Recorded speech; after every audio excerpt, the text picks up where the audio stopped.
আমরা প্রতিদিন যেন আমাদের মনের স্বাস্থ্যের দিকে তাকাই, আমরা সেটিকে অনেক বেশি উদারভাবে গ্রহণ করি। মানে ওনার কাছে ডক্টর মোহিত কামালের কাছে গেলে বা আমার কাছে এলে মানুষ একেবারে মাথা খারাপ হয়ে গেছে এরকম চিন্তাগুলো থেকে যেন আমরা দূরে সরে যাই। আমাদের প্রত্যেকেরই মানসিক স্বাস্থ্যের ঝুঁকি রয়েছে, আমরা প্রত্যেকেই অনেক রকম স্ট্রেসের ভেতর দিয়ে যাচ্ছি। আমরা যদি কোনো মনোচিকিৎসক বা মনোবিজ্ঞানীর কাছে যাই সেটা যেন সমাজ আরো ভালো চোখে দেখে। আজকের দিনে আমি এই কথাটা বলে শুরু করতে চাচ্ছি। অবশ্যই প্রবীণদের কথা আমরা বলবো, কারণ আমাদের এবারে প্রতিপাদ্য বিষয় হচ্ছে যে প্রবীণদের মানসিক স্বাস্থ্য। কাজে প্রবীণদেরকে আমাদের দেশে আসলে কোনো ব্যবস্থা এখনো কিন্তু করছি না। আমরা কিন্তু জানি না, আমরা নিজেরাও যখন 80-90 বছর বয়সে যাব, যখন ডক্টর মোহিত কামাল যেটা বলেন আমাদের ব্রেনের কত শতাংশ, 10% যখন 20% যখন ক্ষয় হয়ে যাবে, তখন আমরা কার কাছে থাকবো, কিভাবে থাকবো, কিরকম যত্ন পাবো সেরকম কিন্তু কোন রকম ব্যবস্থা নেই। অথচ আমরা জানি উন্নত বিশ্বে সিনিয়র সিটিজেনদের জন্য আলাদা ব্যবস্থা আছে এবং তাদেরকে সিনিয়র সিটিজেনের মানে একটা জায়গাতে মানে সবসময় বিচার করা হচ্ছে। সব জায়গাতে তারা বিশেষ সুবিধা পাচ্ছেন। ইভেন তারা যখন চিড়িয়াখানায় যাচ্ছেন, তারা যখন কোনো অ্যাকুয়ারিয়ামে যাচ্ছেন বা অন্যান্য কোনো পাবলিক যেখানে প্লেস আছে সেখানে যাচ্ছেন, প্রত্যেক জায়গাতে তাদের জন্য আলাদা সুবিধা দেওয়া আছে। কিন্তু আমরা বোধহয় আমাদের দেশের এই নেই, অনেক সময় অনেক পরিবারগুলোর ভেতরে আমরা সেই অভ্যাসটা দেখতে পাই না। এটা খুবই দুঃখজনক। এ বিষয়ে কথা বলার জন্য দর্শক আমাদের সঙ্গে অপেক্ষা করছেন। হ্যালো হ্যালো, আসসালামু আলাইকুম। ওয়ালাইকুম সালাম, অনেক ধন্যবাদ ফোন করবার জন্য। জি বলবেন, আপনি আপনার টেলিভিশনের শব্দটা একটু কমিয়ে দিন। জি এবার বলুন। ম্যাডাম আসসালামু আলাইকুম। ওয়ালাইকুম সালাম। ম্যাডাম ভালো আছেন আপনি? হ্যাঁ ভালো আছি, আজকে বিশেষ করে ভালো আছি। যে ব্যাপারে কথা বলতে চাচ্ছিলাম, আমার ওয়াইফ, আমি বিয়ে করছি প্রায় 3 বছর থেকে। তো আমার ওয়াইফের একটা মানসিক অসঙ্গতি আমি একেবারে শুরু থেকেই বলতে গেলে বিয়ের দিন রাত থেকেই আমি আমার চোখে ধরা পড়ছে। তো ওর যে সমস্যাটা, এরপরে আমি একজন মানসিক আপনি কি আমাদের প্রাসঙ্গিক বিষয়ে আসবেন? উনি সুযোগ শুনিয়ে বলে আমাকে উনি মন্তব্য করে এবং চিকিৎসা করানোর জন্য বলে অনেক লং টাইম চিকিৎসা করায়। এরপরে গত 3 বছর ধরে আমার চিকিৎসা চলতেছিল। তো গত কিছুদিন আগে সে মানে রেগুলার যে ওষুধগুলা খেয়ে আসছিল সেই ওষুধগুলা সে বিরতি দিতে বা ছেড়েই দিতে বলতে গেলে। কিন্তু তার যে সবচেয়ে বড় যে সমস্যাটা মানে অবিশ্বাস, মানে আমাকে তো বিশ্বাস করি না, অন্যান্য ক্ষেত্রে একেবারেই দেখা গেছে যে কোনো কোনো ক্ষেত্রে এত ভুল বোঝাবুঝি সৃষ্টি হয়, মানে এটা একেবারেই মানে সহ্য ধৈর্যের সীমা ছাড়িয়ে যায়। এক্ষেত্রে ম্যাডাম আমি আর করতে পারি মানে। অনেক ধন্যবাদ আপনাকে। আপা যদি আমাদের আজকের প্রসঙ্গের সাথে সঙ্গে যায় না, তারপর আমার মনে হয় ডক্টর মোহিত কামাল আমার চেয়ে এটা ভালো বলতে পারবেন। কারণ যদি কোনো মানসিক অসুস্থতা মানে ডাক্তারের ডায়াগনোসিস থেকে থাকে, নিশ্চয়ই উনি ডায়াগনোসিস করেছেন কারেক্টলি। আর যে সিমটম গুলো বলা হচ্ছে তাতে বোঝা যাচ্ছে যে ওষুধ লাগবে, ওষুধ দিয়ে চিকিৎসা করতে হবে। তবে ওষুধের পাশাপাশি যেটা হয় যে ওষুধের পরে, ওষুধ খাবার পরে একটু স্টেবিলাইজড হয়ে গেলে তখন সাইকোথেরাপি বা কাউন্সিলিং সঙ্গে সঙ্গে যদি করানো হয়, সেটাতে হয়তো তার লাইফের যে চ্যালেঞ্জ গুলো আছে সে একটু বেটার কেপেবল হবে সেগুলোকে হ্যান্ডেল করার। আর বিশেষ করে এই অসুস্থ যারা রয়েছেন তাদের পারিবারিক কাউন্সিলিং ভীষণ দরকার হয়। ফ্যামিলির লোকেরা তার সঙ্গে কিভাবে হ্যান্ডেল করবেন, তার জায়গাটাকে তাকে কি করে একটু কনভিন্স করবেন ওষুধটা ছেড়ে দিয়েছে, যার জন্য কিন্তু সমস্যাটা বেড়ে গেছে। পরিবারের সবাইকে আরো অনেক বেশি যত্নশীল হতে হবে। আমরা যে প্রসঙ্গে ছিলাম যে আমাদের প্রবীণদের মানসিক স্বাস্থ্যের বিষয়টি, তো সেখানে যে সময় সবচেয়ে বেশি ভালোবাসাটা প্রয়োজন, শ্রদ্ধা প্রয়োজন, সবাইকে পাশে প্রয়োজন, সেই সময় আমরা দেখছি যে পরিবারগুলোতে আমাদের যারা প্রবীণ তারা আলাদা হয়ে যাচ্ছে বা তাদের মানে প্রেক্ষাপটটা এরকম যে তারা একা থাকছেন। পরিবারের সবার সাথে আমরা দেখছি যে যৌথ পরিবারগুলো ভেঙে যাচ্ছে। তো এই টোটাল বিষয়টা কিন্তু শুধু প্রবীণদের সমস্যা নয়, আমাদের এর ফলাফল কিন্তু আমরা আমাদের সমাজে দেখছি। না সেটাই আসলে হয়েছে কি, মানে আমাদের না কোনো কিছু প্রস্তুতি নেই, আমাদের সমাজ কোনো পরিকল্পনা নিয়ে আগাচ্ছে না, আমাদের দেশটাও কোনো পরিকল্পনার মধ্যে নেই। মানে উন্নত বিশ্বে কেন ওরা এত কিছু আগে থেকে করেছে, এত রিসার্চ করছে এগুলো নিয়ে, যে আজকে থেকে 40 বছর পরে 50 বছর পরে কি হবে সেটাও কিন্তু তারা প্রস্তুতি নিয়ে রেখেছে। যেমন আমি একটা আজকে রিসার্চ স্টাডিতে দেখছিলাম যে এখনই পুরো পৃথিবীতে 800 মিলিয়ন হ্যাঁ 800 মিলিয়ন মানে 60 ক্রস করে গেছে এরকম জনগোষ্ঠী, এবং 2050-এ এটা 2 বিলিয়নের উপরে চলে যাবে। তাদের সম্পর্কে পরিকল্পনাটা তাহলে করতেই হবে। তাহলে এই যে এত জনগোষ্ঠী, মানে এখন চিকিৎসা সুবিধার জন্য কিন্তু মানুষের আয়ুষ্কাল বেড়ে গেছে, মানুষ কিন্তু অনেকদিন পর্যন্ত ভালো থাকছে। যদিও আমাদের রিটায়ারমেন্ট এজ আমরা 57 না 60 করেছি বোধহয়, সরকার বোধহয় এখন 60 করেছেন, কিন্তু তারপরেও কিন্তু সে সক্ষম থাকছে। কিন্তু এই যে সক্ষমতাটা কিন্তু সমাজ আর পাচ্ছে না, গ্রহণ করতে পারছে না। নিজের মেধাটাকে কাজেও লাগাতে পারছে না। সেও নিজেকেও কিন্তু খুব বেশি অকেজো মনে করছে, অপ্রয়োজনীয় মনে করছে, এবং তার মানসিক একটা বড় ধাক্কা আসছে কিন্তু রিটায়ারমেন্টের পরে। এবং এই যে রিটায়ারমেন্টের আগেও যে তার প্রস্তুতিটা, অনেকেই কিন্তু এটার জন্য প্রস্তুত থাকেন না যে রিটায়ারমেন্টের পরে তার জীবনটা কি করে কাটবে। কাজে তাদের যেমন প্রস্তুতি দরকার, পরিবারের প্রস্তুতি দরকার, সমাজের দরকার, রাষ্ট্রেরও দরকার আছে। এই মানুষগুলোকে আমরা কিভাবে ভালো রাখতে পারি, পরিবারগুলোর পক্ষে সবসময় সম্ভব না। আমরা কিন্তু অনেক কিছু মিডিয়াতে বলার চেষ্টা করছি যে যেই পরিবারগুলো বৃদ্ধাশ্রমে বাবা মাকে পাঠিয়ে দিচ্ছেন তাদের সন্তানরা ভালো নয়, কিন্তু বাস্তবতাটা কিন্তু আমাদের অন্যরকম। এখন আমি কাকে দিয়ে আমার মায়ের সেবাটা নিশ্চিত করব? আমি তো নিজে বাসায় থাকছি না, তাই না? মানুষ যখন নিজের সন্তানেরই যত্ন নেওয়ার মতো সময় পাচ্ছে না, ব্যবস্থা করতে পারছে না, সেখানে আরেকজন তো, আর সেই মানুষটি কি আমার মাকে অত্যাচার করবে, ঠিক মতো খাবার দেবে, আমার মাকে মেরে কি সব বাসা থেকে সবকিছু নিয়ে পালিয়ে যাবে? আমি কিন্তু বুঝতে পারছি না সেটা। কাজে বাস্তবতার যে এখন নিরিখে আমাদের কিন্তু চিন্তা করতে হবে যে কিভাবে সমাজে আমরা পারিবারিক কাঠামোগুলোর জন্য পরিকল্পনাহীনতার জন্য কিন্তু অনেকখানি ভিকটিম হয়ে যাচ্ছে। আমরা অনেক উদাহরণ দেখতে পাচ্ছি আমাদের সমাজে, এমন কিছু ঘটছে সেখানে যে ছোট ছোট যে পরিবারগুলো, সেখানে যৌথ পরিবারগুলো ভেঙে যাওয়ার কারণে বাচ্চারাও কিন্তু সেই জিনিসগুলো শিখছে না। আমাদের সঙ্গে একজন দর্শক আছেন। হ্যালো, আসসালাম, অনেক ধন্যবাদ। জি জি বলুন, আমরা শুনতে পাচ্ছি। জি, আমি ময়মনসিংহ থেকে বলছিলাম। জি বলুন, ধন্যবাদ। আমার মা সম্পর্কে একটু কথা বলতে চাচ্ছিলাম। জি বলুন। ওনার বয়স এখন প্রায় 80-85 বছর। তো উনি আসলে এখন, আমরা দুই ভাই যত্ন করলো। ওনার অবস্থাটা এমন হয়ে গেছে যে আপনার দুই ভাইও যে বউ, তারা যত্ন করতে পারতেছে না। উনি তো একদম এখন আছেন। আসলে অনেক চেষ্টা করার পর, মানে আমি আমার কাছে রাখার জন্য, আমি এখানে রাখার জন্য চেষ্টা করছি, আসলে রাখতে পারিনি। অনেক চেষ্টা করছি, রাখতে পারি নাই। আর তার কারণে আমার ওয়াইফ শহর চলে গেছে। আচ্ছা, মাকে রাখার কারণে পরবর্তীতে আমরা বুঝতে পেরেছি আপনি আসলে কি প্রশ্ন করতে চাইছেন। অনেক ধন্যবাদ আপনাকে প্রশ্ন করার জন্য। আমরা একটা ছোট্ট বিরতিতে যেতে চাই, ফিরে এসে আমরা এই প্রশ্ন সহ আরো আলোচনা করব। প্রিয় দর্শক, আমাদের সঙ্গে থাকবে, নিচ্ছি একটা বিরতি। টেলিভিশনের নিয়মিত আয়োজন তবু বাঁধনে। আমরা বিরতির আগে যে প্রসঙ্গে কথা বলছিলাম, এটা বোধহয় খুব কমন সারা বাংলাদেশে, যে মা ভার্সেস বউ, এই যে বিরোধটা। তো খারাপ লাগছিল, ওনারা 3 ভাই, 2 ভাই চেষ্টা করেছে, উনিও চেষ্টা করেছেন, এবং ফাইনালি ওনার ওয়াইফ চলে গেছেন।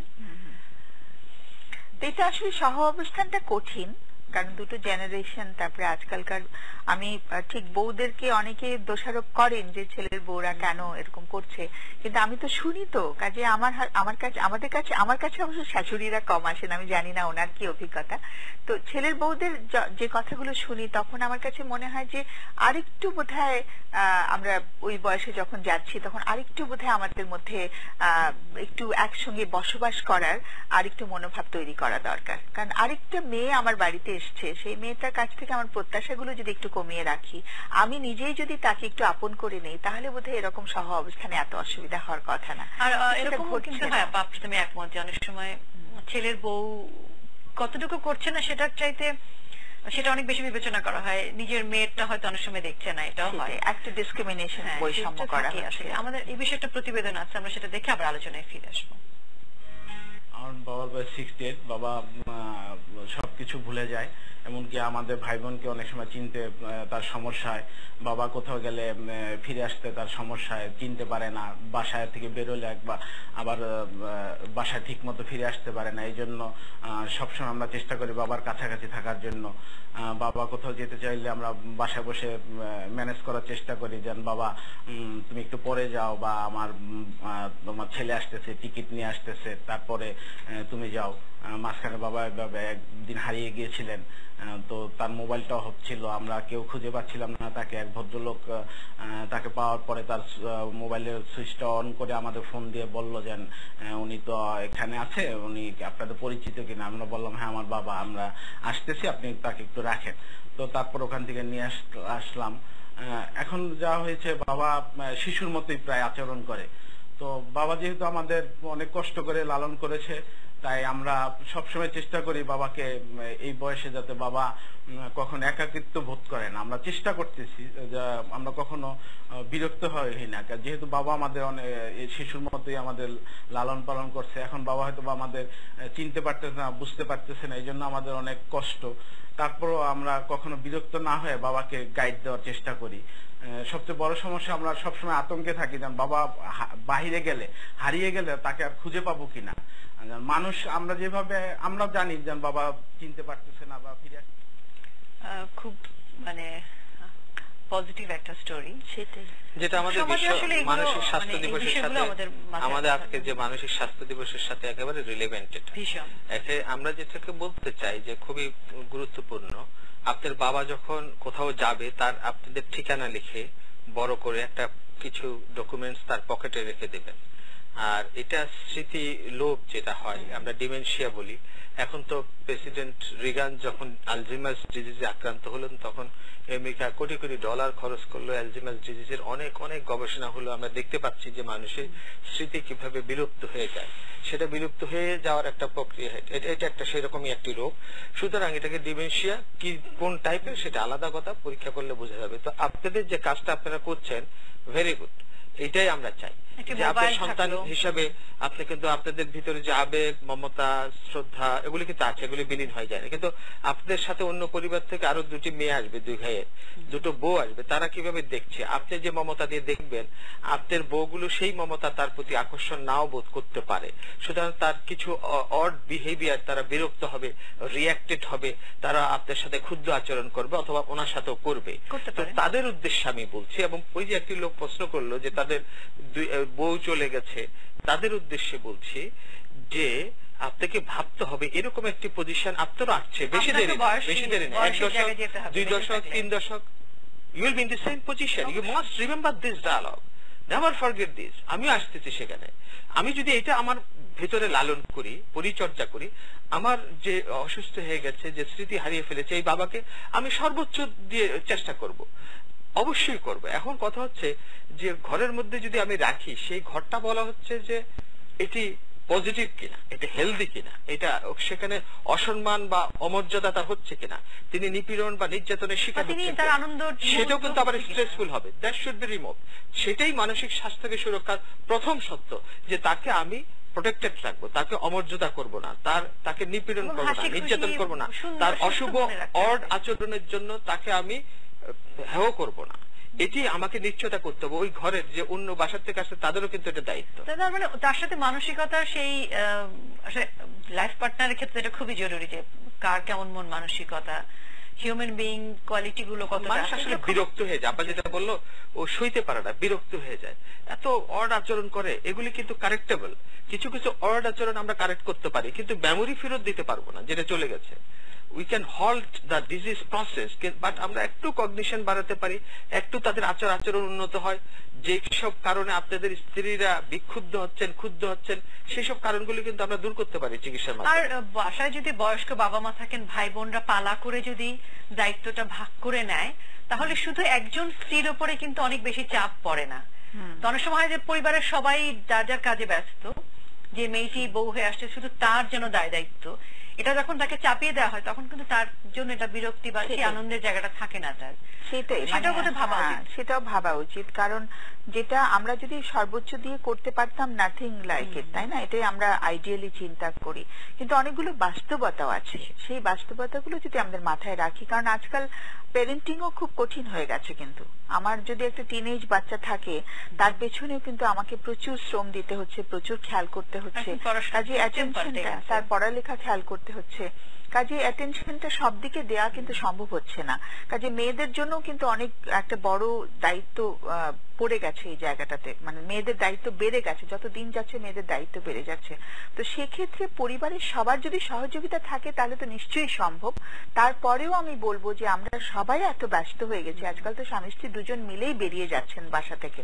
তো সেখানে আমরা এই বাস্তবতার মধ্যে পড়ে কিন্তু আমরা আমাদের বাড়িতে যে মানুষটি রয়েছেন তাকে আমরা সঙ্গও দিতে পারছি না, তার তো কথা বলতে খুব ইচ্ছে করে। তো বাবা মা নিজেরাও কথা বলার সময় পান না, সন্তানকেও সময় দিতে পারেন না। যেমন এটি তো একটি ভিন্ন কেস, ডিমেনশিয়ার রোগে হয়তো উনি আক্রান্ত হয়েছেন, কিন্তু অনেক সময় যে তারা যখন ভালো থাকেন, কথা বলতে চান, সঙ্গী খোঁজেন, কাউকে কিন্তু কাছে পান না কথা বলার জন্য। হ্যাঁ, কাজের লোকটি যখন দেখেন সেও কিন্তু তখন খারাপ ব্যবহার করে। আমাদের সঙ্গে দর্শক আছেন। হ্যালো, আপনার নাম বলে প্রশ্ন করুন। মোহাম্মদপুর থেকে সিনথিয়া ছিল বলছি। অনেক ধন্যবাদ, বলুন। আচ্ছা আপু, আমার মায়ের বয়স 64 বছর চলতেছে। তো এখন উনি মানে ওনার প্রবলেমটা হচ্ছে যে উনি খুব বেশি কথা বলে আর মানে ঘুরতে খুব পছন্দ করে, ঘরের মধ্যে এলোমেলো করে, কিন্তু আমরা যথেষ্ট পরিমাণে ওনাকে মানে হেল্প করি ওনার সাথে কথাবার্তা বলার জন্য, সময় কাটানোর জন্য। কিন্তু খুব উত্তেজিত হয়ে যায়, খুব মুখ দিয়ে মানে বাজে বাজে কথা বের করে। এই সময়টা আমাদের মানে কি নেওয়া দরকার? খুব বেশি বেশি কথা বলে, সবকিছুতে বেশি বেশি কথা বলে, বেশি কেনাকাটা করতে চায়, বেশি কেনাকাটা করতে চায়, ঘুরতে চায় না, কেনাকাটা করতে চায় না।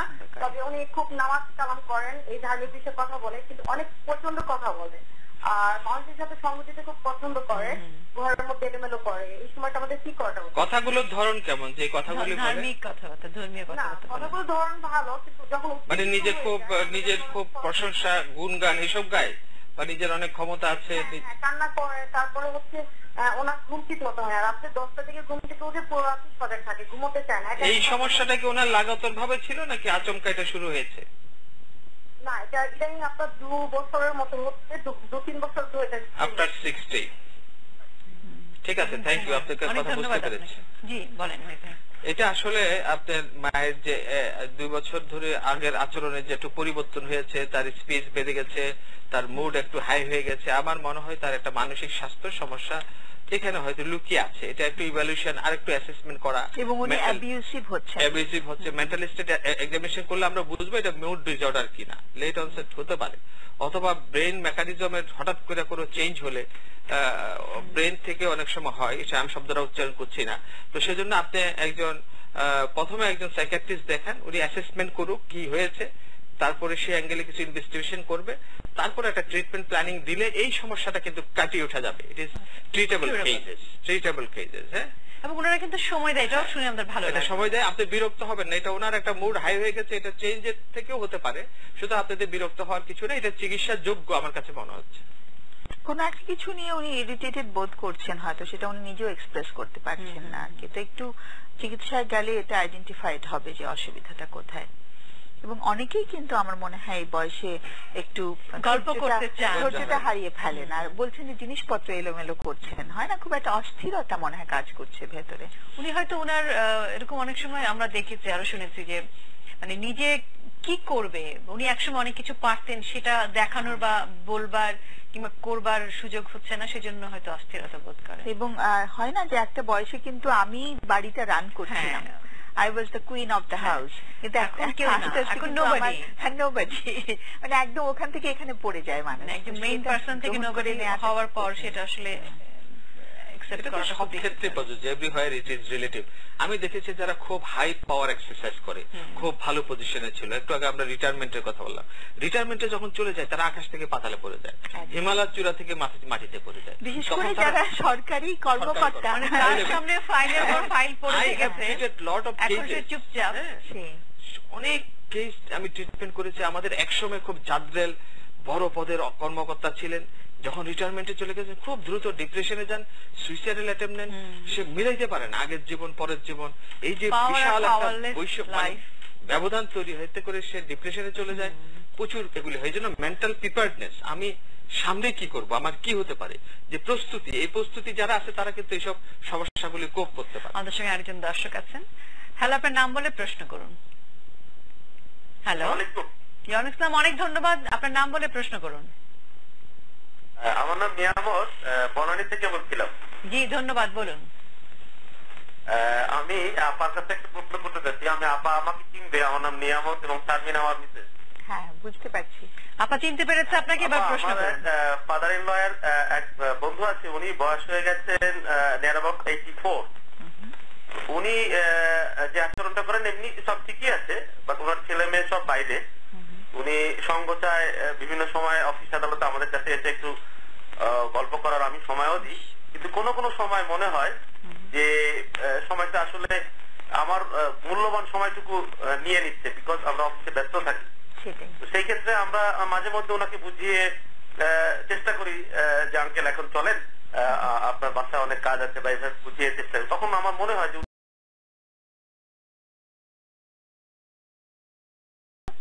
আমরা বিরতি থেকে যে প্রশ্ন শুনলাম সেটা নিয়ে যদি কথা বলেন। হ্যাঁ, সেটা যিনি আমাদের শ্রোতা বন্ধু কল করেছিলেন, দর্শক বন্ধু ফোন যে কল করেছিলেন, সেটা মানে ও যেটা বলছিল যে ওর কাজের খুব ক্ষতি হচ্ছে। হ্যাঁ, ব্যাংকে কাজ করে উনি, সিটিজেনরা অনেকে আসেন, কিন্তু অফিস টাইমে তো আসলে সময় দেওয়াটা একেবারেই সম্ভব না। সে যেটুকু পারছে সে করছে, এর চাইতে বেশি তার কিছু করণীয় নেই।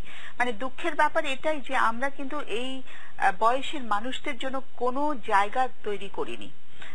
প্রত্যেকটা পাড়ায় কিন্তু কমিউনিটি সেন্টার করা হয়েছিল একটা সময়। সেই কমিউনিটি সেন্টার গুলোতে এখন বিয়ে হয়, সেগুলোতে বিয়ে হচ্ছে। সেগুলোর উদ্দেশ্য কিন্তু ছিল যে মানে পাড়ার ওই পাড়ার মানুষদের সেবা দেওয়ার জন্য, ওই পাড়ার মানুষদের অ্যাক্টিভিটি করানোর জন্য। তো যেটা হয় যে মানে আমাদের যারা যুবক কিশোররা আছে তাদের জন্য কিছু অ্যাক্টিভিটি, প্রবীণ যারা রয়েছেন তারাও কিন্তু ওখানে অনেক অ্যাক্টিভিটি করতে পারেন, তারা ওখানে জমায়েত হতে পারেন, অনেক রকম মানে যারা নবীন রয়েছে তাদেরকে ডেকেও কিন্তু প্রোগ্রাম করতে পারেন, কারণ প্রবীণদের কাছ থেকে আমাদের অনেক কিছু পাওয়ার আছে এবং তারা কিন্তু কথা বলতে চান, তাদের উইজডমটা শেয়ার করতে চান। কাজে এরকম কোনো অ্যাক্টিভিটি আমরা যদি করতে পারতাম খুব ভালো হতো, কিন্তু আমরা এই দর্শক বন্ধুকে কোনো মানে উপকার করতে পারছি না যে তার আর কিছু করণীয় আছে কিনা, আমার কিন্তু মনে হচ্ছে না। সে কিন্তু করছে, এর চাইতে বেশি করা সম্ভব না। আপা যদি ওর বন্ধু কিন্তু দেশের বাইরে থাকে, আমি ধরে নিচ্ছি সে প্রতিষ্ঠিত, সে বাবা মার খবর দিচ্ছে না। আমি অনেককে পেয়েছি যারা বাইরে প্রতিষ্ঠিত, বুড়ো বাবা মাদের জন্য কিছু অ্যাপয়েন্টেড লোক দিয়েছে, মা হলে মহিলা, পুরুষ হলে পুরুষ, ওকে বেতন দেয় মাসে মাসে, সেটা করে। তখন একটা দেখভাল করার বিষয় আসে, ডিপেন্ডেন্ট করা না, দেখভাল করা। ডিপেন্ডেন্ট একটা, আমরা বলি যতটুকু কাজ করতে পারে একজন বৃদ্ধ মহিলাটাকে সে কাজটা করতে দেওয়া উচিত, তাহলে সে তার ফাংশনাল ক্যাপাসিটিটা, বডির যে স্ট্রাকচারাল ফাংশনাল ক্যাপাসিটি বজায় থাকে। আমরা তাকে অথর্ব করে দেব না যদি তাকে কাজ করতে দেই। অনেকে সামর্থ্য আছে 4-5টা কাজের লোক করে দিচ্ছে, no, that is not accepted, তাকে করতে দিতে হবে। কিন্তু এরকম যে কেউ নাই, তাকে সেই ছেলে বলতে পারে বন্ধু, আপনার বন্ধুকে বলেন তুমি একজনকে অ্যাপয়েন্টমেন্ট দাও যে তোমার বাবার সঙ্গী হয়ে থাকবে। এরকম আমি দেখছি আমাদের সমাজে আছে। আমরা তো ওয়েস্টার্ন হই নাই যে বৃদ্ধাশ্রমে আমার বাবাকে দিয়ে দেবো, আমরা চেষ্টা করবো। আপনারা বোধহয় জানেন ঢাকা শহর সহ সারা বাংলাদেশে কিন্তু এখন বৃদ্ধাশ্রমের সংখ্যা অনেক। তার মানে আমরা আসলে কোনোভাবেই কিন্তু যে একবারে আমেরিকান হয়ে যায়নি বা বিদেশিদের মতো হয়ে যায়নি তা কিন্তু না, হচ্ছে। কিন্তু আমরা তারপরেও চেষ্টা করবো, আমাদের ট্রেডিশনে আমরা চেষ্টা করবো, কারণ আমাদের বাবারা মারা বৃদ্ধাশ্রমকে এখনো মানে নেওয়ার ক্যাপাসিটি হয়তো আরো 10 বছর পর হবে। Don't go for argument.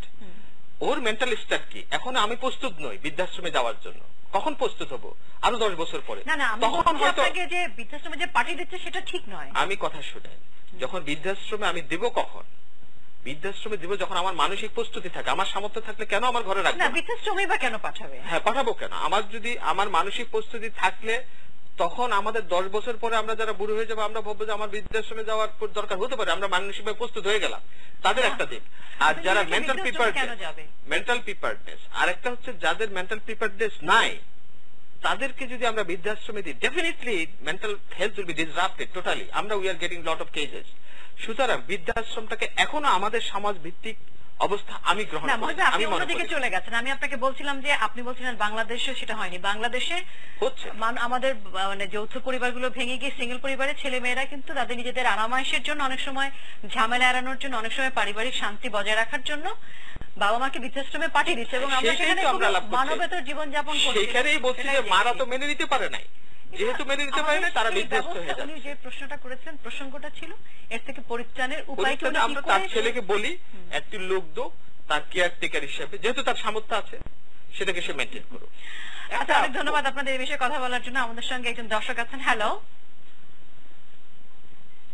Line কেটে গেছে। আমরা একেবারে শেষের দিকে, মেহতাব আপা যদি কোনো ছোট্ট একদমই 10 সেকেন্ডে যদি কিছু বলেন। হ্যাঁ, 10 সেকেন্ড এটাই বলতে চাইছি যে আমাদের আসলে মানে যতই আমরা বলি না কেন যে প্রবীণদের যত্ন দরকার বা তাদেরকে সেবা দিতে হবে, চেষ্টা করতে হবে, কিন্তু একই সাথে আমি বলবো যে প্রবীণদেরও কিন্তু একটা প্রস্তুতি নেওয়া দরকার, আমাদের নিজেদেরও প্রস্তুতি নেওয়া দরকার। যেটা ডক্টর মোহিত কামাল আমাদের প্রস্তুতি থাকে না, কিন্তু আমাদের কিন্তু প্রস্তুতি নিতে হবে যে আমি আমার ছেলে মেয়ের সংসারেও আমি আসবো, আমি ওখানেও থাকবো, আমি যেন দুই জায়গাতেই আসা যাওয়া করে তারপরেও ভালো থাকতে পারি, কারণ আমারও তো সঙ্গী দরকার আছে। কিংবা ইয়াং এজে যাতে মানে সেই সময়ের পরিকল্পনাটা করা যায়, সেটাই যে ওই বয়সে গেলে আমি কিভাবে আমার আমি কিভাবে আমি দেখতে চাই নিজেকে, কোন জায়গাতে দেখতে চাই, মানে সেই চিন্তার প্রক্রিয়াটা আসলে তাদের নিজেদেরও করতে হবে, পরিবারের অন্য সদস্যদেরও তাদের মাথায় দিতে হবে। খুব একদম সংক্ষেপে আমরা শেষ। ঘরের মধ্যে শুধু তো বাবা মার নাতিও থাকে, অনেক সময় তাদের অড আচরণগুলো নাতি নাতিরাও বিরক্ত হয়। আমি সেই সব শিশু কিশোরদেরকে বলবো দাদা দাদির এই আচরণগুলোকে এমন ভাবে বরণ করতে হবে যেন তুমি খেলার ছলে সেটাকে ট্যাকেল করতে পারো। আর এই মা বাবাদেরকে বলবো আপনাদেরও কিন্তু একই পরিণতি হবে, এই কথাটা মাথায় রাখতে হবে। সুতরাং আমরা এখন আমাদের সমাজ ভিত্তিক, আমাদের সাংস্কৃতিক জীবনধারা, আমাদের ধর্মীয় অনুশাসন ভিত্তিক বাবা মার যত্ন নেব, এটা যেন আমরা ভুলে না যাই। অনেক ধন্যবাদ আপনাদের। দর্শক, আমাদের একটু জানিয়ে দিচ্ছি, প্রযোজক তবুও বাঁধন বা জাহাঙ্গীর টাওয়ার 10 কারণ বাজার, ঢাকা 1-2-1-5। আমাদের মেইলও করতে পারেন, মেইল অ্যাড্রেস তবুবাঁধন@equisher-tv.com। প্রিয় দর্শক, শিশু থেকেই তো মানুষ বৃদ্ধ হয়, বৃদ্ধ হলে মানুষ আবার শিশু হয়ে যায়। শিশুরা বাবা মাকে যেমন আঁকড়ে ধরে, তেমনি বৃদ্ধ বয়সী শিশুরা সন্তানকে বাবা মার মতো ভালোবাসার মানুষের মতো আঁকড়ে ধরতে চায়। সেখানে ছেলে মানুষই থাকে, হয়তো ভুল ত্রুটি হয়ে যায়। ছেলেমেয়েরা যখন বাবা মার কাছে ভুল ত্রুটির পর আবার ফিরে আসে, সেরকমই প্রকৃতির নিয়মটা একেবারেই ঘুরে ফিরে এক জায়গায় এসে দাঁড়ায়। সবাই যদি সবার দিকে সেই সুন্দর হাতটা রাখে, তাহলে আসলে শিশু বৃদ্ধ সবাই মিলে সুন্দর সমাজ, সুন্দর রাষ্ট্র তৈরি করা কোনো বিষয় না। সবাই সুন্দর থাকবেন, ভালো থাকবেন। সামনে পূজা, সামনে ঈদ, সবাইকে পূজার শুভেচ্ছা এবং ঈদ মোবারক জানিয়ে শেষ করছি। সুন্দর থাকবেন, ঈদের পরে আবার দেখা হবে।